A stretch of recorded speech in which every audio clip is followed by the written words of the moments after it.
இரவு நேரங்களில் அந்த பையனை பக்கத்தில் படுக்க சொல்லிட்டு தான் ரிதன்யா படுத்துருக்கு. அந்த பையனோட தான் அந்த பொண்ணு படுத்துருக்கு.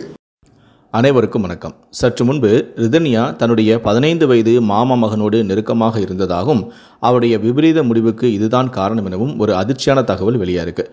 இது குறித்து தான் நம்ம இந்த வீடியோவில் டீட்டெயிலாக பார்க்க போகிறோம். ஸோ முடிந்த அளவுக்கு இந்த வீடியோவை ஸ்கிப் பண்ணாமல் முழுமையாக பாருங்கள். இந்த வீடியோக்குள்ளே போகிறதுக்கு முன்னாடி இந்த வீடியோக்கு ஒரு லைக் பட்டனை ப்ரெஸ் பண்ணிடுங்க. நீங்கள் இது வரைக்கும் என்னோட சேனலை சப்ஸ்கிரைப் பண்ணாமல் இருந்தீங்கன்னா மறக்காமல் சப்ஸ்கிரைப் பண்ணிக்கோங்க. கூடவே அந்த பெல் சிம்லையும் மறக்காமல் கிளிக் பண்ணிக்கோங்க. சரி, வாங்க இப்போ நாம் வீடியோக்குள்ளே போகலாம். கவினுக்கும் ரிதன்யாவுக்கும் திருமணம் செய்யணும் அப்படின்னு சொல்லி பெற்றோர் முடிவு பண்ணிட்டாங்க. முதல் நிகழ்ச்சியாக கொங்கு மண்டலத்தில் கூரை சேலை எடுக்கணும் அப்படின்னு சொல்லி ஒரு நிகழ்ச்சி நடக்கும். ஸோ இந்த நிகழ்ச்சியில் ரிதன்யாவுடைய குடும்பத்தாரும் சரி, கவினுடைய குடும்பத்தாரும் கலந்துக்கிறாங்க. ஸோ அந்த நிகழ்ச்சியில் சில மனக்கசப்பு ஏற்பட்டிருக்கு. ஸோ அந்த டைமில் ரிதன்யா எனக்கு இந்த கல்யாணம் பிடிக்கல அப்படிங்கிற மாதிரியும் சொல்லியிருக்காங்க. அதே மாதிரி இந்த சைடில் கவினுடைய குடும்பத்தார், அதாவது கவினுடைய பெற்றோர்களை தவிர அவங்களுடைய ரிலேஷன் எல்லாருமே சொல்லியிருக்காங்க, இந்த கல்யாணம் சரி வர மாதிரி எங்களுக்கு தெரியலை. ஏன்னா ரிதன்யாவுடைய அப்பா அண்ணாதுரை ரியல் எஸ்டேட் பிஸ்னஸ் பண்ணுறவர். ரியல் எஸ்டேட் பிஸ்னஸ் பண்ணுறவங்களே சரளமாக பொய் சொல்லக்கூடிய ஆளாக தான் இருப்பாங்க. தண்ணியே இல்லாத இடத்துல தண்ணி வரும்னு சொல்லுவாங்க. லோனே கிடைக்காத இடத்துல உடனே லோன் கிடச்சிடும் அப்படின்னு சொல்லுவாங்க. பரம்பரையாக இந்த வாழ்ந்த இடம் வில்லங்கமே இல்லை அப்படின்னு சொல்லுவாங்க. ஆனால் அங்கே பார்த்தா பெரிய வில்லங்கம் இருக்கும். ஸோ இந்த மாதிரி அவர் ரியல் எஸ்டேட் பண்ணி தான் இந்த அளவுக்கு ஓரளவுக்கு வந்திருக்காரு. ரிதன்யாவுடைய அப்பா ஆரம்பத்தில் இந்த ஒரு பெரிய பணக்காரர் கிடையாது. ரிதன்யாவுடைய அம்மாவான ஜெயசுதா கொஞ்சம் வசதி உள்ளவங்க. 2 பேரும் காதலிச்சு திருமணம் செஞ்சுருக்காங்க. அதுக்கப்புறம் அந்த பணத்தை வச்சு தான் இவர் பிஸ்னஸ் பண்ணி இன்றைக்கி ஓரளவுக்கு நல்லா வளர்ந்து வந்திருக்காரு. அப்படி ரியல் எஸ்டேட் பண்ணி வந்தவர் நிறைய பொய் சொல்லக்கூடியவர் தான். அதனால் இந்த கல்யாணத்துலேயும் அவர் நிறைய பொய் சொல்லியிருக்காரு.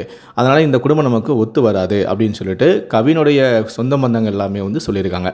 அப்போது சித்ராவுடைய அம்மா என்ன சொல்லியிருக்காங்கன்னா, இல்லை வேறு எங்களுக்கு வழி இல்லை. அதாவது என் பையனுக்கு 25 வயசுலேருந்து முடி கொட்ட ஆரம்பிச்சிருச்சு. இப்போ அவனுக்கு 28 வயசு ஆயிடுச்சு. இன்னும் கொஞ்ச நாள் நம்ம பொண்ணு தேட ஆரம்பிச்சோம்னா அவன் சொட்டையாகவே ஆயிடுவான். அப்புறம் பொண்ணு கிடைக்கவே ரொம்ப கஷ்டம். கொங்கு மண்டலத்தில் இந்த மாதிரி நிறைய பேர் கல்யாணம் ஆகாமல் இருக்காங்க. நிறைய பேர் 40 வயசு வரைக்கும் கூட கல்யாணம் ஆகாமல் இருக்காங்க. சில பேருக்கு இந்த மாதிரி சொட்டை விழுந்துச்சு, ஏதாவது ஒரு கோளாறால் அவங்க கல்யாணம் நடக்காமல் போகலாம். சில பேருக்கு ஜாதகம் பொருந்தாமல் போகலாம்.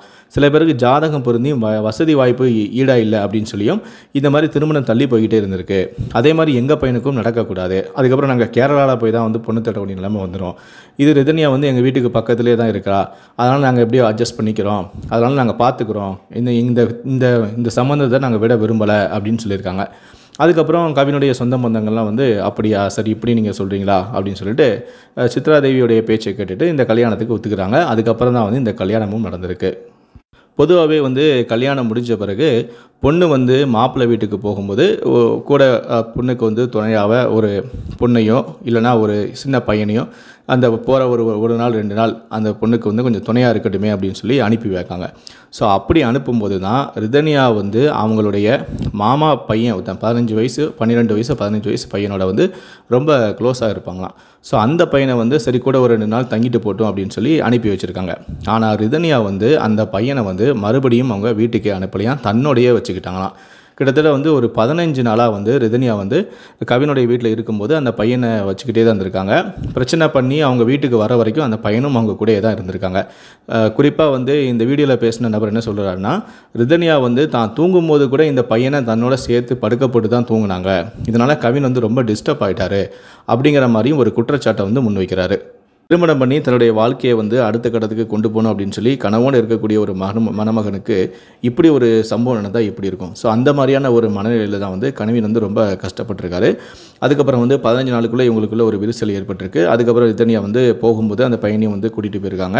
அதுக்கப்புறம் குடும்பத்தார் எல்லாருமே பேசி வச்சுருக்காங்க. அதுக்கப்புறம் திரும்ப வந்திருக்காங்க. அதுக்கப்புறம் மே மாதத்தில் பார்த்திங்கன்னா அந்த ஃபேமிலியில் ஒவ்வொருத்தரும் விருந்து கொடுத்துருக்காங்க. ஸோ அந்த மாதிரி விருந்து எல்லாமே அட்டன் பண்ணியிருக்காங்க. ஸோ அப்படியே அவங்களுக்குள்ள கொஞ்சம் கொஞ்சமாக மனக்கசப்பு ஏற்பட்டிருக்கு. கடைசியாக ஜூன் 22ஆம் தேதி அவள் என்னை கொண்டு வீட்டில் கொண்டு விடுங்க அப்படின்னு சொல்லியிருக்காங்க. அதனால் கவின் ரிதன்யாவை கொண்டு போய் அவருடைய அம்மா வீட்டில், அதாவது அண்ணாமலையோட வீட்டில் கொண்டு விட்டுருக்காரு. ஜூன் 22ஆம் தேதிக்கு அப்புறம் ரிதன்யா ஒரு 2-3 தடவை மட்டும் தான் கவின் பார்த்துட்டு போயிருக்காரு. அதுக்கப்புறம் முழுக்க அவங்க இருந்த வீடு பார்த்திங்கன்னா அவங்களுடைய அம்மா வீட்டில் தான் ரிதன்யா இருந்திருக்காங்க. மேலும் என்ன சொல்லியிருக்காருன்னா, ரிதன்யா தற்கொலை செய்த அன்று கூட இரவு 8 மணி வரைக்கும் 2 குடும்பத்தாரும், அதாவது கவினுடைய குடும்பத்தாரும் சரி ரிதன்யாவுடைய குடும்பத்தாரும் சரி ஒன்றா தான் இருந்து பேசிகிட்டு இருந்திருக்காங்க.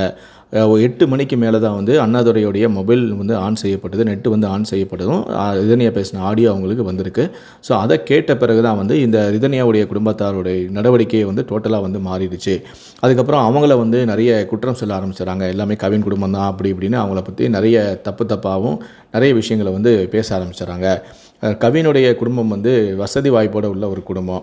அவங்களுக்கு வந்து இவங்க வரதட்சணை கொடுத்து தான் அவங்க வாங்கி தான் சாப்பிடணுங்கிற இடத்துல அவங்க இல்லை. அவங்க வந்து ரிதன்யாவை வந்து கல்யாணம் பண்ணதுக்கு முக்கியமான காரணமே தான் பையனுக்கு வந்து வயசாகிடுச்சு, முடியெல்லாம் கொட்டி போச்சு, பொண்ணு அவசியத்தை கிடைக்க மாட்டுக்கு, இதுவும் ரிதன்யா கொஞ்சம் அழகாகவும் இருக்காங்க, அதனால் நம்ம கல்யாணம் பண்ணி வச்சிடலாம் அப்படின்னு சொல்லி தான் முடித்தாங்களே தவிர இவங்க வரதட்சணைக்காகலாம் வந்து கவினுடைய குடும்பத்தார் வந்து இதுக்கு ஒத்துக்கலை. அவங்க வந்து அந்தளவுக்கு கோடீஸ்வரனாக இருக்கிறாங்க, இவங்களுடைய காசுலாம் அவங்களுக்கு வந்து ஒரு பெரிய விஷயமே இல்லை அப்படிங்கிற மாதிரி அந்த வீடியோவில் பேசின சிவா அப்படிங்கிற நபர் வந்து சொல்கிறாரு. மேலும் அவர் என்ன விஷயம் சொல்கிறாருன்னா, ரிதன்யாவுடைய அப்பாவான அண்ணாதுரை வந்து ஒரு விளம்பர பைத்தியம். அவர் வந்து எல்லா ஒரு விஷயத்துக்குமே வந்து விளம்பரத்துக்காக விரும்புவார், தனக்கு வந்து ஒரு பேர் கிடைக்கணும் அப்படின்னு சொல்லி விரும்புவார். ஸோ அப்படிப்பட்ட நபரை வந்து இன்றைக்கி ரிதன்யாவோட அப்பா யார் அப்படின்னா அண்ணாதுரை அப்படின்னு, அண்ணாதுரைன்னு யாருன்னு கேட்டால் நிறைய பேருக்கு தெரியாது. ஆனால் இன்றைக்கி ரிதன்யாவுடைய அப்பா அண்ணாதுரைன்னு சொன்னால் எல்லாத்துக்குமே அடையாளம் தெரியுது. ஸோ இந்த தன்னுடைய மகளுடைய சாவை கூட அவர் வந்து ஒரு விளம்பரமாக வந்து அதை வந்து பார்க்குறாரு, அதை வச்சு அவர் விளம்பரம் தேடிக்கிறாரு அப்படிங்கிற மாதிரியும் அந்த சிவா வந்து ஒரு குற்றச்சாட்டை முன்வைக்கிறாரு. ரிதன்யா வந்து தற்கொலை பண்ணும்போது கூட வந்து எனக்கு இன்னொரு கல்யாணம் செய்யறதுக்கு எனக்கு விருப்பம் இல்லை அப்படின்னு சொல்லி பேசியிருப்பாங்க. அதை கூட வந்து இந்த சிவா வந்து குறிப்பிட்ட ஒரு விஷயத்தை சொல்லியிருப்பார். அதாவது அண்ணாமலைக்கு வந்து தன்னுடைய மகளை வந்து வேறு ஒரு நபருக்கு திருமணம் செய்து வைக்க அவருக்கு விருப்பம் இல்லை. அதே சமயத்தில் அவர் இந்த புகழ் வெளிச்சம் அவருக்கு தேவைப்படுது. அதாவது கவினுடைய குடும்பத்தார கிருஷ்ணருடைய சம்பந்தி அப்படிங்கிற ஒரு புகழ் வந்து அவருக்கு தேவைப்படுது. ஸோ அந்த புகழுக்காக தான் வந்து அவர் இந்த மாதிரி ஒரு திருமணத்தை வந்து அவர் செஞ்சு வச்சார். ரிதன்யாவுக்கு இந்த திருமணத்தில் விருப்பம் இல்லாத நிலைமையில் கூட எனக்கு இந்த பேர் கிடைக்கும், புகழ் கிடைக்கும், இது நமக்கு வந்து நல்ல ஒரு அந்தஸ்தை உயர்த்தும் அப்படின்னு சொல்லி தான் வந்து ரிதன்யாவே வந்து ஃபோர்ஸ் பண்ணி கல்யாணம் பண்ணி வச்சிருக்காரு அப்படிங்கிற மாதிரி சிவா வந்து ஒரு குற்றச்சாட்டம் வைக்கிறாரு.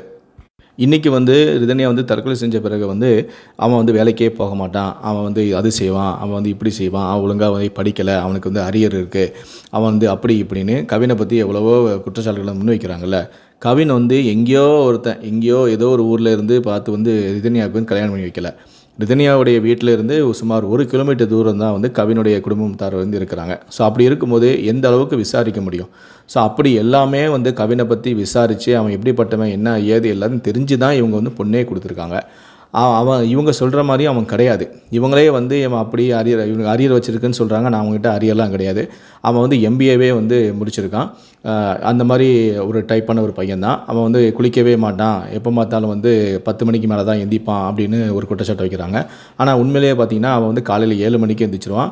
பொட்டு வைக்காமல் அவன் ஹாலுக்கு கூட வரமாட்டான், சந்தனம் பொட்டு வைக்காமல் ஹாலுக்கு கூட வரமாட்டான். அவனுடைய ஃபோட்டோஸ் எல்லாத்தையும் பாருங்கள், அதில் சந்தை போட்டு இருக்கும்.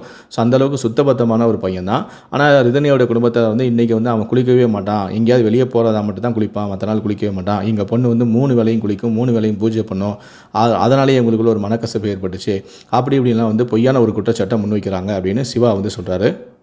ஆனால் இன்றைக்கி வந்து மீடியா முன்னாடி வந்துட்டு இவங்களை பற்றி தெரியாமல் நாங்கள் வந்து கொடுத்துட்டோம் அப்படின்னு சொல்கிறாங்க. இதெல்லாம் வந்து நம்புற மாதிரி இல்லை, இதெல்லாம் சுத்தமான போய். ஒரு கிலோமீட்டரில் இருக்கக்கூடிய ஒரு குடும்பத்தை பற்றி நம்மளால் விசாரிக்க முடியாது அப்படின்னு சொன்னால் யாராவது நம்புவாங்களா?